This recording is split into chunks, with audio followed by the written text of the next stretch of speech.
दो सियासी परिवारों के लिए बड़ा मंगलकारी साबित हुआ है।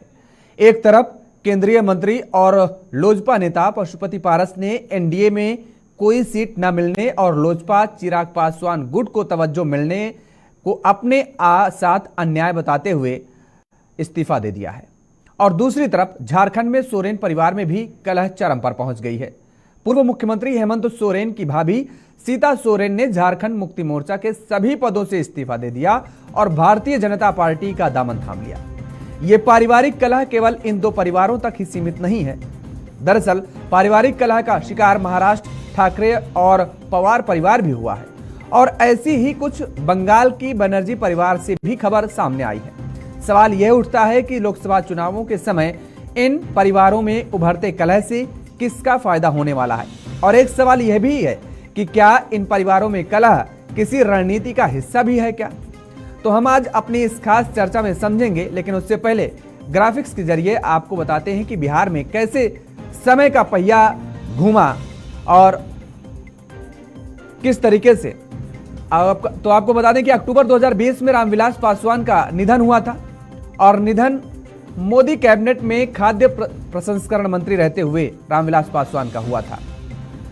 उम्मीद थी कि रामविलास पासवान के निधन के बाद मंत्रालय चिराग पासवान को सौंपा जाएगा, और लेकिन भारतीय जनता पार्टी ने ऐसा नहीं किया और पशुपति पारस को मंत्री बना दिया, जो कि रामविलास पासवान के भाई हैं।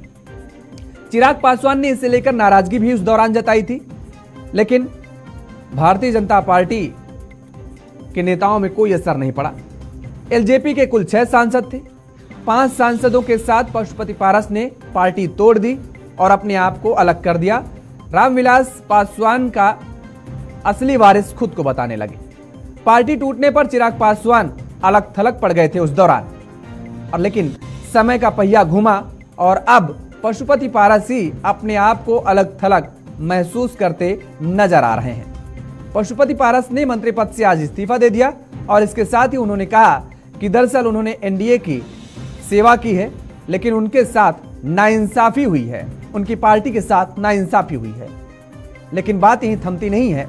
बिहार में पशुपति पारस के साथ समय का पहिया कैसे घुमा वो तो हमने आपको बताया, लेकिन अब ले चलते हैं झारखंड, और झारखंड में बताते हैं कि सोरेन परिवार में सियासी टकराव आखिर क्या मचा हुआ है और क्यों मचा हुआ है। तो सीता सोरेन और हेमंत सोरेन के बीच जो सियासी वर्चस्व का टकराव देखने को मिल रहा है, जो आज की तस्वीर सामने आई है। सीता सोरेन राजनीति में अपने पति की मौत के बाद आई, और सीता के पति दुर्गा सोरेन जेएमएम के कद्दावर नेता माने जाते थे।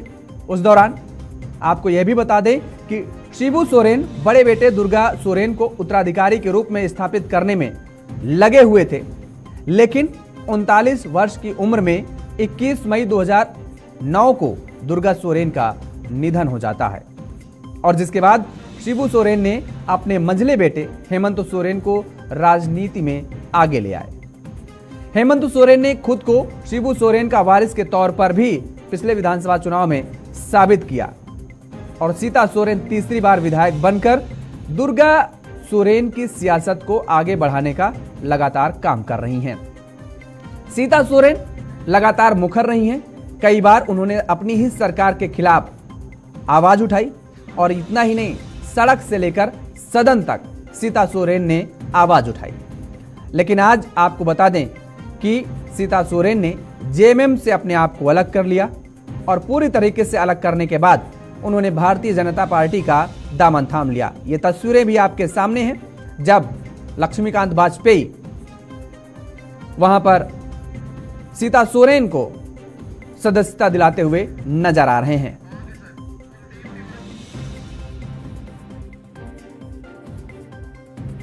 किस तरीके की तस्वीरें सियासत में उभरती नजर आ रही हैं, और तीसरी तरफ एक और तस्वीर सामने आ आई है। दरअसल राज ठाकरे ने भी आज महाराष्ट्र में, मुंबई में की सियासत में उनका भी कितना जनाधार है वो तो आने वाला वक्त बताएगा, लेकिन आज वो भी, राज ठाकरे ने भी गृह मंत्री अमित शाह से मुलाकात की है। उसके भी क्या मायने आज हम समझेंगे। हमारे साथ कुछ मेहमान जुड़े हुए हैं, आपका तारुफ करा देते हैं। संदीप दुबे जी हैं, भारतीय जनता पार्टी के नेता हमारे साथ जुड़े हुए। असित नाथ तिवारी जी हैं, कांग्रेस के प्रवक्ता हैं, और विपिन शर्मा जी वरिष्ठ पत्रकार हमारे साथ जुड़े हुए हैं। आप सभी मेहमानों का बहुत स्वागत है। असित नाथ जी, आप झारखंड में गठबंधन में है, सरकार में है। सीता सोरेन ने आज जेएमएम का दामन छोड़ भारतीय जनता पार्टी का थाम लिया है। बीजेपी के नेता कह रहे हैं कि सीता लंका से मुक्त हो गई है, आजाद हो गई है।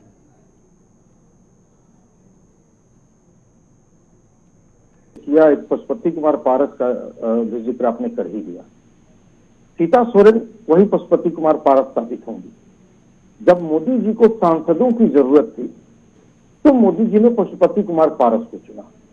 पशुपति कुमार पारस के साथ 5 सांसद थे, उन्हें मंत्री बना दिया। आज मोदी जी को वोट की जरूरत है, वोट बैंक पशुपति कुमार पारस के साथ नहीं है, चिराग के साथ है। तो अब उन्होंने चिराग को चुन लिया, पारस दूध की मक्खी की तरह निकाल कर फेंक दिया। शर्मा जी बैठे हुए राजनीतिक विशेषज्ञ वो जानते होंगे, सीता सोरेन के पास कोई वोट बैंक नहीं है। सीता सोरेन की एकमात्र पहचान ये है कि वो सोरेन परिवार की बहू है। और आपने जो अभी एंकर लिंक पढ़ा, जो पूरा इंट्रो दिया, उसमें एक बात कही कि दुर्गा सोरेन के निधन के बाद उन्होंने अपने दूसरे बेटे को राजनीति में आगे बढ़ाया नहीं था। दुर्गा सोरेन के जीवन में ही वो हेमंत सोरेन को अपना उत्तराधिकारी राजनीतिक बना चुके थे। दुर्गा सोरेन की राजनीति में कभी कोई दिलचस्पी नहीं। दुर्गा सोरेन कभी भी जेएमएम के राजनीतिक कार्यक्रमों में शामिल ही नहीं हुए अपने जीवन में, कभी नहीं। उन्होंने राजनीति की ही नहीं। हेमंत सोरेन ही गुरु जी के साथ दिखते थे राजनीतिक मंचों पर, पार्टी के कार्यक्रमों में मतलब दुर्गा सोरेन के जीवन में ही हेमंत सोरेन राजनीति कर रहे थे। दुर्गा सोरेन का तो राजनीति से वास्ता भी नहीं था। तो सीता सोरेन उस घर की बहू है, बस इतना ही जान लीजिए कि जिस तरह पशुपति कुमार पारस को मौके पर इस्तेमाल करके दूध की मक्खी की तरह निकाल कर फेंका गया, उसी तरह अभी झारखंड में सरकार गिराने के लिए भाजपा को विधायकों की जरूरत है।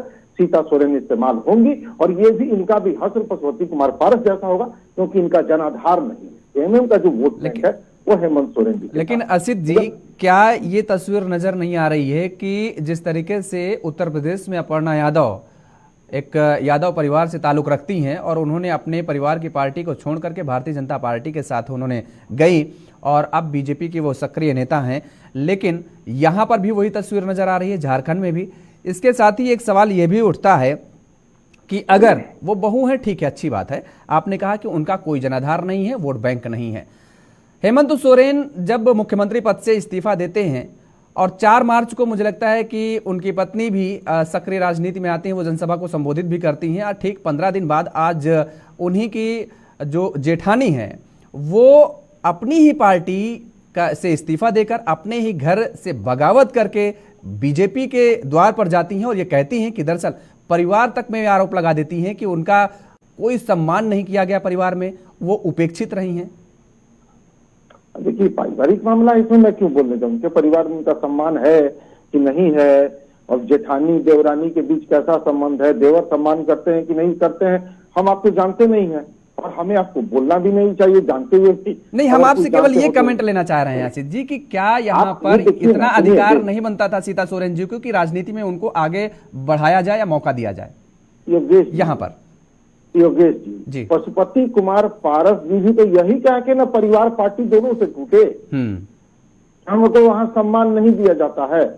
आज भाजपा ने कितना सम्मान दे दिया, आज कितना सम्मान दिया। देखिए, घर का टूटना किसी भी स्तर पर खराब होता है, लेकिन एक और इसका मुझे फायदा भी दिख रहा है। ये अगर होता रहे ना तो राजनीति से परिवारवाद ऐसे ही खत्म हो जाएगा। ये भी एक मामला है, सिक्के के 2 पहलू है, इसमें कोई बुराई भी नहीं है। तो परिवार को एकत्रित करने के नाम पर हम किसी एक की राजनीतिक गुलामी करें, ये भी ठीक नहीं है। लेकिन अगर कोई आधार न हो तो झूठे आश्वासन पर इधर उधर न जाए, जैसा कि पशुपति कुमार पारस जी ने कर दिया। इनका कोई जनाधार था नहीं, झूठे आश्वासन पर उधर चले गए।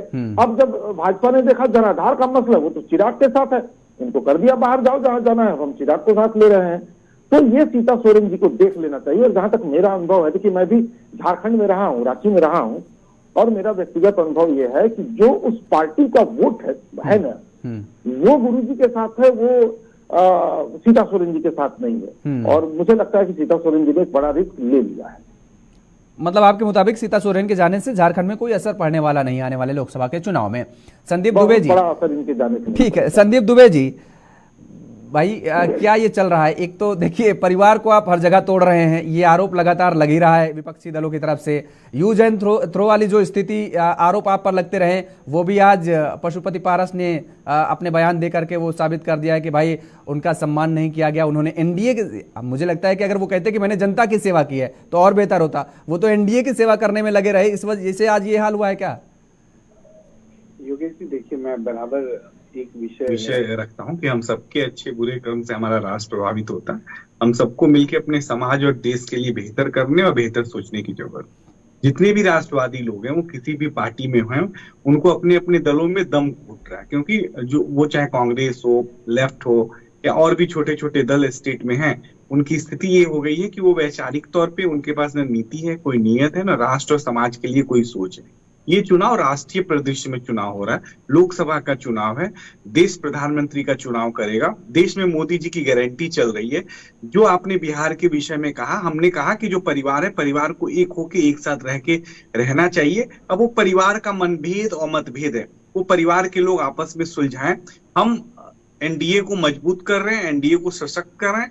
और देखिए, राजनीति का भी एक चरित्र होता है और उसको सहज स्वीकार करना चाहिए। हम अपने आप को ताकतवर बनाने की कोशिश है हमारी, हम मजबूत बनाने की कोशिश है। हमें उन नकारात्मक शक्तियों से लड़ना है जो इस देश को खंड खंड करने में लगे हैं, जो इस देश के जात पात में देश को उलझाने में लगे हुए हैं, जो इस देश को एक करने से रोकना चाहते हैं, जो इस देश में अव्यवस्था फैलाना चाहते हैं। तो आज समय है कि हम सब एक हों। भारत एक सूत्र में, आज ईश्वर की कृपा है, हम सब आज एक सूत्र में पिरोए हुए हैं। हम एक भारत श्रेष्ठ भारत की परिकल्पना के साथ काम कर रहे हैं और वो हम पूर्णतः सहमत है पूरा भारत कि आज भारत का विश्वास यशस्वी प्रधानमंत्री नरेंद्र मोदी जी में। अरे पशुपति पारस जी, आपके साथ वो विश्वास नहीं जता पा रहे हैं अभी तक। वो कह रहे हैं उनके साथ धोखा किया गया है, नाइंसाफी की गई है उनके साथ और उनकी पार्टी के साथ। कह रहा हूं, वो अगर जाते हैं इंडिया के साथ तो कितना दंड करते हैं आपको बिहार में? उनके विषय है, उनके परिवार में बैठ के ये विषय तय हो जाना चाहिए आपस में। हम भी बिहार में, हमारा जब भी गठबंधन रहा है तो लोजपा का जो कोटा होता था, उस कोटे के हिसाब से उसको सीटें आवंटित की गई हैं। नीतीश जी अब वहां हमारे एनडीए के बिहार में नेता है, तो सभी पार्टियों को सामंजस्य और जो उनकी जितनी क्षमता उसके अनुरूप सीटें दी गई हैं। और लोकतंत्र में तो लड़ाई और सीटें इस वजह से दी जाती है कि पार्टियां, राजनीतिक दल जीत के आए, उनका श्रेष्ठ प्रदर्शन हो। तो श्रेष्ठ प्रदर्शन के आधार पे सीटें हम फिर भी चाहेंगे, चाचा से भी कहेंगे चाचा भतीजा आपस में बात करें और इसमें बीजेपी को दोष न दें। एनडीए गठबंधन के घटक बड़े दल होने के नाते हम सबका चाहेंगे कि सब सुखी हो। सर्वे भवन्तु सुखिनः सर्वे सन्तु निरामया की हम बात कर रहे हैं। देश भी सुखी रहे, राष्ट्र भी सुखी रहे, गठबंधन के सभी साथी सुख पूर्वक रहे। अब एक और बात कह के बात समाप्त। मेरे कांग्रेस के साथी और मित्र ने हमारे ऊपर आरोप लगाया कि भाई ये लोग इतने बुरे लोग हैं, इतने गलत काम करते हैं, ऐसे फोड़ते हैं। देखिए, हमने किसी को फोड़ा नहीं, हमने किसी के साथ गलत नहीं काम किया। हमने इस देश को विचारों में बांटा है। श्रेष्ठ विचार यशस्वी प्रधानमंत्री नरेंद्र मोदी जी का है और भारत आज उनके विचारों को मान रहा है। हम नौजवानों को एक नेता बहुत दिनों बाद मिला है जो यशस्वी प्रधानमंत्री नरेंद्र मोदी जी से जैसा है और जो इस देश को, राष्ट्र को आगे ले जाने की परिकल्पना करता है और उसके साथ है। और मोदी जी ने 2047 तक की गारंटी दी है कि भारत को एक तो तीसरी अर्थव्यवस्था हम बना ही रहे हैं, 2047 तक भारत विश्व गुरु भी होगा। इस परिकल्पना और लक्ष्य की प्राप्ति में हम नौजवान हमेशा उनके साथ हैं और हमारा तो यही है कि तन समर्पित, मन समर्पित और यह जीवन समर्पित। सोचता हूं देश की धरती आज तुझे कुछ और भी दूं। हम सब भारत के नौजवान यही सोचते हैं। प्रधानमंत्री ये सभी देख रहे हैं, हम भी देख रहे हैं, आप भी देख रहे हैं, देश की जनता भी देख रही है। विपिन जी, आज की जो सियासत है, किस तरीके से आप देख रहे हैं इसको? एक तरफ इधर चाचा भतीजा और उधर भाभी देवर में जो है ये खटपट जो चली है, और कैसे आप देख रहे हैं और कहां पर कौन डेंट किसको करता नजर आ रहा है? देखिए, चुनावों में, लोकतंत्र के महापर्व में ये स्वाभाविक है कि यहां पर उतार चढ़ाव देखने को बहुत कुछ मिलेगा और वही हो रहा है इस समय। ये अगर हम 2019 की बात करें तो वहां पर भुआ भतीजा साथ आए थे, बड़े जोर शोर से गठबंधन, महागठबंधन का ऐलान हुआ था। उसके बाद क्या हुआ था, जब चुनावों के परिणाम आए तो फिर दरारें बिल्कुल साफ दिखाई देने लग गई थी। तो ये जब लोकतंत्र का महापर्व होता है तो यहां पर दो मुख्य बातें होती हैं, मुख्य फैक्टर्स, एक रणनीति और एक आपके कौन से घटक दल आपके साथ आते हैं। क्योंकि मद्देनजर रखना चाहिए कि पूर्व प्रधानमंत्री डॉक्टर मनमोहन सिंह जी ने एक बहुत महत्वपूर्ण बात बोली थी। उन्होंने बोला था गठबंधन की मजबूरी। तो कंपल्शन ऑफ कोएलिशन, इसके बहुत मायने हैं कि जब किसी भी राजनीतिक दल को चुनावों में स्पष्ट बहुमत नहीं मिलता तो वहां पर उनको बाकी दलों के साथ की आवश्यकता पड़ती है, उनके साथ हाथ मिलाना पड़ता है, भले ही वो उनकी विचारधारा उनसे इतर हो। तो यहां पर अभी ये जो देखने को मिल रहा है इस समय कि हम अगर एमएनएस की बात करें, राज ठाकरे की बात करें कि उनकी अमित शाह जी के साथ जो बैठक हुई, उसके बाद जब पशुपति पारस उन्होंने एनडीए से अपने को अलग करा, उसके बाद अब सीता सोरेन उन्होंने बीजेपी में शामिल हुई हैं, तो यहां पर अभी तमाम ऐसी बातें देखने को मिलेगी। भले ही अभी चुनाव ज्यादा दूर नहीं है, लेकिन अभी पिक्चर काफी बाकी है। और यह बात तय है कि यहां पर कोई भी, क्योंकि जब कोई नेता हताश हो जाता है और वो उनको ऐसा प्रतीत होने लगता है कि उनको उनकी जो तपस्या थी या उन्होंने जो एक योगदान दिया था एक किसी राजनीतिक दल के लिए, या अगर आप जैसे एनडीए की बात करें पशुपति पारस कि आज स्थिति बिल्कुल बदल गई है कि 5 सीटें जो उनको मिलनी चाहिए थी वो उनके भतीजे को मिल गई, उनकी पार्टी को मिल गई। तो यहाँ पर ये स्वाभाविक था कि वो हताश महसूस करेंगे। और कई बार होता है कि यहाँ पर खुद के लेकिन अब ये सवाल ये उठ रहा है क्योंकि सियासी वारिस को लेकर के लगातार जंग छिड़ी रही चाचा भतीजे में। लेकिन देखा यह भी गया कि जब रामविलास पासवान जी थे तब भी उन्होंने कहीं ना कहीं अपना सियासी वारिस हम ये कहें कि आगे बढ़ाते हुए पशुपति पारस को ही लेकर के, हम चाहे 2000 का जिक्र करें या 2017 का जिक्र करें, 2000 में ही जब 7 दिन के लिए सीएम बने नीतीश कुमार, तो सुशील मोदी के साथ पशुपति पारस उनके कैबिनेट का हिस्सा रहे। 2017 में जब राजद से अलग हुए तब भी पशुपति पारस साथ में रहे उनके। तो ऐसे में 19 का अगर हम जिक्र करते हैं, जब राज्यसभा गए रामविलास पासवान जी तो लोकसभा से उनको चुनाव मैदान में उतारा। और जब फिल्म इंडस्ट्री में थे चिराग पासवान, पूरी बागडोर कहीं ना कहीं अगर राज्य की हम कहें, क्योंकि केंद्र की तो रामविलास पासवान देख रहे थे, राज्य की पशुपति पारस के जिम्मे पूरी सौंपी गई थी जिम्मेदारी, तो उन्होंने संभाला। आपका योगेश जी सवाल बहुत अहमियत रखता है, ये दर्शाता है कि आप बड़े सुलझे हुए पत्रकार हैं। तो देखिए वक्त बलवान होता है। नहीं, और यहाँ पर वही सवाल मेरा यही था, मैं उसी आपके उसी सवाल पे आ रहा हूं। पॉलिटिकल मैच्योरिटी की बात है कि तब चिराग पासवान कहां थे और अब आज के वर्तमान दौर में, क्योंकि समय बहुत कुछ सिखाता है और आप अपनी गलतियों से सीखते हैं, अपने फेलियर से सीखते हैं, विफलता से। तो यहां पर पहले भले ही उनको अपने चाचा के हाथ उनको शिकस्त मिली और वो बड़े हताश महसूस हो रहे थे, लेकिन इसके बावजूद उनकी पॉलिटिकल मैच्योरिटी, मैं कहूंगा कि यहां पर वो हर एक मंच पे भले ही नीतीश कुमार का विरोध करते आए, लेकिन उन्होंने प्रधानमंत्री की हर एक मंच से तारीफ करी थी। तो मुझे लगता है कि ये सारे जो बातें हैं उनको मद्देनजर रखा होगा भाजपा के संगठन ने, उनके आला कमान ने, और अंत में ये निर्णय जो गया है वो चिराग पासवान के हक में गया है। तो आज जो हताश महसूस कर रहे हैं पशुपति पारस या एनडीए से अलग हुए हैं, तो उसके पीछे ये तमाम कारण है कि आज चिराग पासवान जो 2019 में थे और अब 2024 में ये बहुत बदलाव आया है, पॉलिटिकल मैच्योरिटी जिसको कहते हैं। बिल्कुल। लेकिन यहाँ पर एक सवाल ये खड़ा हो रहा है, देखिए आसिफ जी आपके पास आ रहे हैं कि एनडीए अगर इतना कमजोर समझ रही है विपिन जी, तो मुझे लगता है कि ये एनडीए की भी गलती हो सकती है, क्योंकि हाजीपुर सीट से अगर पशुपति पारस सामने आ सकते हैं तो चिराग के लिए मुश्किलें खड़ी हो जाएंगी, इसमें कोई दो राय नहीं है। असित जी, कोई चर्चा चल रही है, बात चल रही है क्या पशुपति पारस जी से साथ में आने की? देखिए, जहां तक मेरी समझ है, पहले तो हमें 2000 और 2005 का उदाहरण ही नहीं लेना चाहिए था। तब तो चिराग बेचारे चुनाव लड़ने की उम्र भी उनकी नहीं हुई थी। तो उस समय हम कैसे तुलना कर सकते हैं कि पशुपति कुमार पारस को आगे बढ़ाया, चिराग को नहीं? तो मैंने तो आपने फिर मेरी पूरी बात नहीं सुनी। मैंने ये भी कहा, आपने पूरी मेरी बात नहीं सुनी। मैंने ये भी कहा कि जब वो फिल्म इंडस्ट्री में जब वो एक्टर की भूमिका निभा रहे थे, हाँ, तो जिम्मेदारी रामविलास जी कमाल के नेता थे। सुनिए, उनको जब लोकसभा का टिकट देना होता था तो पहला टिकट खुद के नाम, दूसरा टिकट अपने भाई रामचंद्र पासवान के नाम, पहले विधानसभा का टिकट पशुपति जी को देते थे, जब लोकसभा में बारी आई तो तीसरा टिकट पशुपति कुमार पारस, पहले 3 टिकट परिवार में गए। जब बेटा चुनाव लड़ने की उम्र पा गया तो फिर चौथा टिकट भी लोकसभा का देने लगे। बेटे को दिया। जब 5वां टिकट देने की बारी आई तब तक इंतजार करते रहे। भतीजा जब तक चुनाव लड़ने की उम्र का नहीं हुआ, प्रिंस पासवान, उन्होंने लोकसभा का 5वां टिकट अपनी पार्टी से किसी को नहीं दिया था भाई साहब।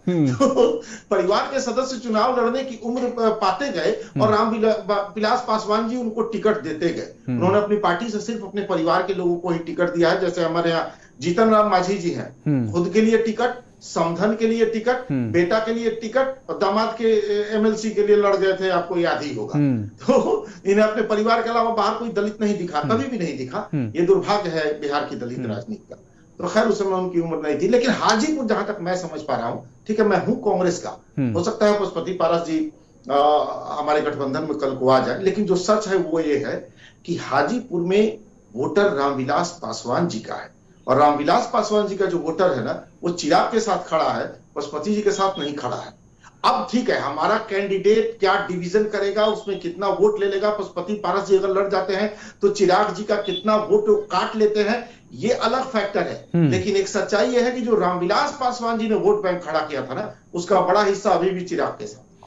अच्छा, एक सवाल यहाँ पर यह भी है, क्या आपको असित जी ये नजर आ रहा है क्या कि तेजस्वी यादव के सामने चिराग पासवान को खड़ा करने की कोशिश कर रही है भारतीय जनता पार्टी? नहीं, देखिए उसमें कई सारे फैक्टर है। समझिए, बिहार की राजनीति फिर जातीय राजनीति, और आपने देखा होगा कि जातीय गिनती के बाद ये थोड़ा और गर्म हो भी गया है मामला। तेजस्वी यादव जी का जो समीकरण है ना, वो बिहार की सबसे बड़ी आबादी का समीकरण है, सबसे बड़ी आबादी का समीकरण है। और चिराग पासवान का जो समीकरण है वो बहुत छोटी आबादी का समीकरण है। इसलिए लाख बीजेपी कोशिश कर ले, बीजेपी की तमाम कोशिशों के बावजूद चिराग तेजस्वी के मुकाबले कभी खड़े नहीं हो पाएंगे। इसलिए मुझे नहीं लगता कि बीजेपी ऐसी कोशिश कर रही है।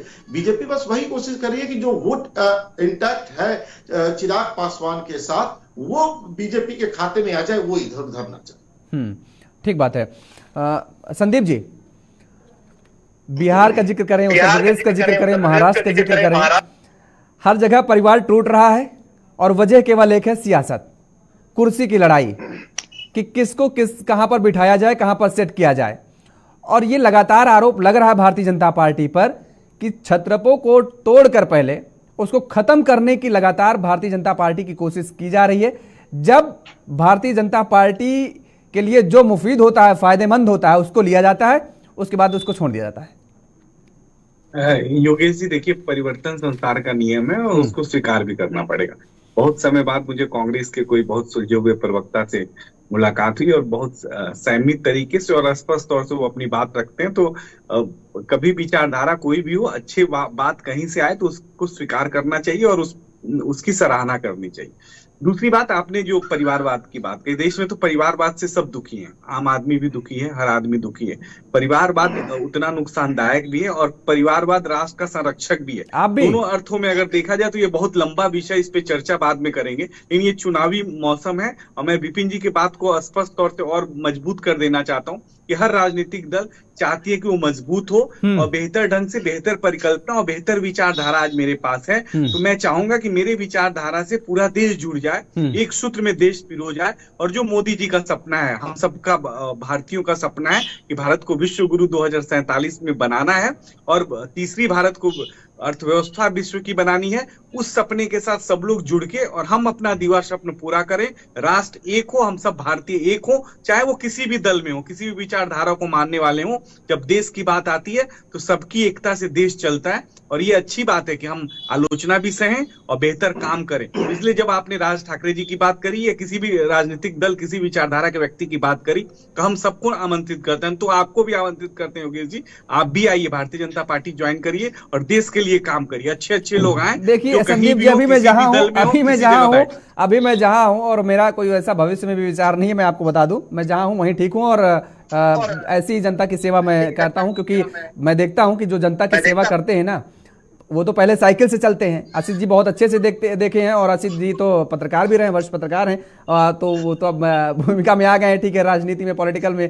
तो इस वजह से हमने ये देखा है कि जिस नेताओं के, मैंने खुद देखा है, असित जी ने तो बहुत देखा होगा, असित जी तो मुझसे बहुत अच्छा तजुर्बा है पत्रकारिता में भी, उम्र में भी ज्यादा, तो मैंने खुद देखा जब, तो उन्होंने क्या देखा होगा कि जिसके पास साइकिल होती थी, जिसके पास बाइक नहीं होती थी, कहता था साहब हमको यहां से लेकर के लखनऊ में विधानसभा तक लेते चलो चौराहे से, और आज वो फॉर्च्यूनर चल रहा है, उसका कलफ नहीं टूट रहा है। मैं कहिए तो नाम भी बता दूंगा, मैं बताता रहा हूं। और ऐसी पार्टी के नेताओं का मैं बता रहा हूं जो सत्ता में नहीं थे, जो सत्ता में, अरे मैं बता रहा हूं जो सत्ता में नहीं थे, मैं उनका जिक्र कर रहा हूं, मैंने उनको देखा है और वो उनके आज कलफ नहीं टूट रहे हैं। तो वो कहां से पैसा आ रहा है, कौन सी समाज सेवा कर रहे हैं, मुझे खुद ही नहीं पता है। तो मैं ऐसी समाज सेवा नहीं। अच्छा जी, मैं आपको यही सुझाव दूंगा कि आप आराम से नौकरी कीजिए, बढ़िया एंकरिंग कर रहे हैं, दुबे सर के चक्कर में मत पड़िए। देखिए इनकी पार्टी रोजगार विरोधी है, इन्होंने देखा कि आप एक नौकरी में हैं तो कैसे आपको बेरोजगार कर दिया जाए, तुरंत एक जुगत इन्होंने लगा दी। तो सावधान रहिएगा, बढ़िया काम कर रहे हैं, बढ़िया काम कीजिए। चलिए खैर, नहीं ऐसी बात नहीं है, नहीं हर विषय के दो पहलू हैं। चलिए खैर, किसी में सकारात्मक ढूंढेंगे तो ठीक है, बिल्कुल, एक सिक्के के दो पहलू होते हैं। एक छोटा कमेंट ले लेते हैं विपिन जी से। विपिन जी, महाराष्ट्र में आप क्या देख रहे हैं, क्योंकि लगातार उधर ये भी कहा जा रहा है कि राज ठाकरे परिवार में आए, उनको समझाने की कोशिश, एक मैसेज दिया जा रहा है छोटे नेताओं की तरफ से, या हम ये कहें कि एनसीपी की तरफ से, हम सीधे बोल देते हैं, एनसीपी की तरफ से कई नेताओं के ये बयान आ रहे हैं। अगर उनसे बात भी आप करिए तो वो भी कह रहे हैं कि भाई पारिवारिक चीजें हैं, सुलझा लीजिए। वही एक तर्क दिया जा रहा है भारतीय जनता पार्टी के लिए कि जब जिसको यूटिलाइज करना चाहती है यूटिलाइज कर लेगी, उसके बाद उसका तिरस्कृत कर देगी। क्या ऐसी तस्वीर नजर आ रही? क्योंकि हालांकि अब मुझे तो नजर नहीं आ रही है, क्योंकि वो गृह मंत्री अमित शाह से भी मुलाकात कर चुके हैं। अब महाराष्ट्र में क्या आप सियासी समीकरण देख रहे हैं? देखिए, आपके इस सवाल का उत्तर मैं कुछ इस तरह से दूंगा कि यहां पर उदाहरण देकर कि जब ये बार बार बोला जाता है कि भाजपा जांच एजेंसियों का दुरुपयोग कर रही है, ईडी सीबीआई का, तो यहां पर